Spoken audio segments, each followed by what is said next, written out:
चांद की ठंडी निगाहों के नीचे गांव के किनारे एक पुराना हवेली मंडराती है, जिसका जर्जर मुखौटा भूली हुई कहानियों को फुसफुसाता है। भयानक छायाएं हवेली की दीवारों पर नाचती हैं, जो इसके क्षय होते वैभव में छिपे रहस्यों का संकेत देती हैं। दूर से ग्रामीण भयभीत आंखों से देखते हैं। उनकी चुप्पी हवेली के अशुभ वातावरण को बढ़ाती है। अंधविश्वास और डर ग्रामीणों को दूर रखते हैं, क्योंकि हवेली शांत एकांत में खड़ी है।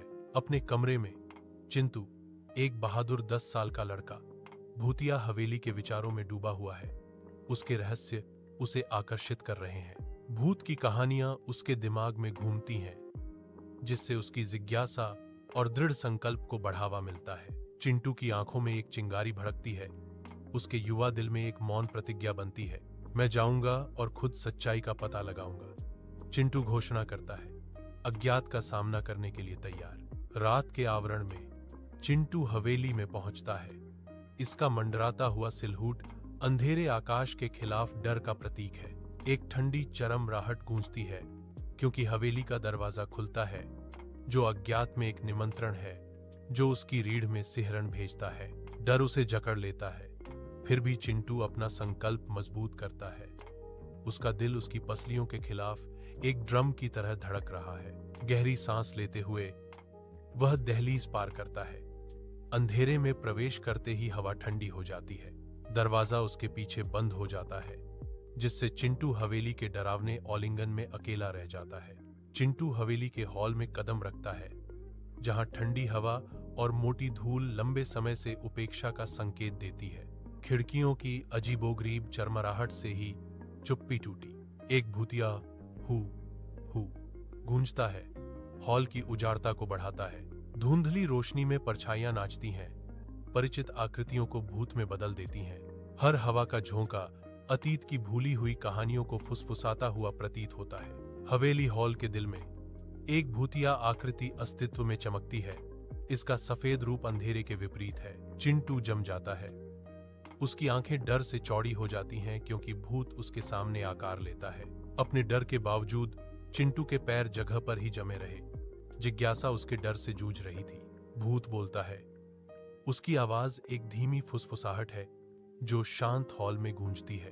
भूत ने आश्वासन दिया, डरो मत, मैं किसी को चोट नहीं पहुंचाता। उसकी अलौकिक उपस्थिति डरावनी और अजीब तरह से आरामदायक दोनों थी। चिंटू धुंधले हॉल में चांदनी में नाचते धूल के कणों का सर्वेक्षण करता है। प्राचीन दुख की भावना हवा में लटकी हुई है। एक अलौकिक भूत दृश्य में झिलमिलाता है। इसका रूप पारभासी है और एक दुख से भरा है, जो मौन हॉल में गूंजता है।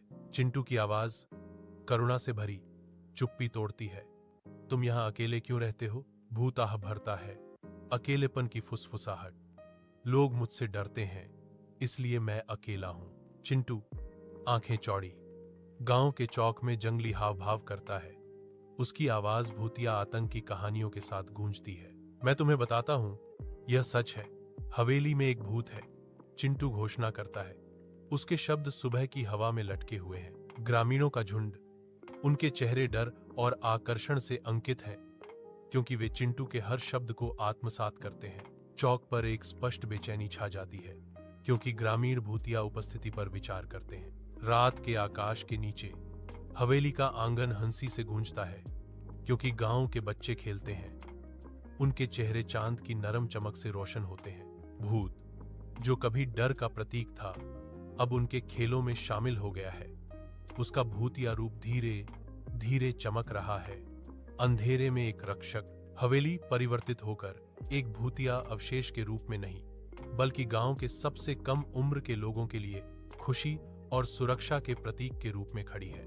बच्चे भूत के चारों ओर नाचते हैं। उनकी बेफिक्र आत्माएं आंगन को खुशी और मासूम आनंद की गूंज से भर देती हैं। रात में भूत सोते हुए बच्चों पर नहर रखता है। अंधेरे के खिलाफ एक मूक रक्षक शांतिपूर्ण सपनों को सुनिश्चित करता है।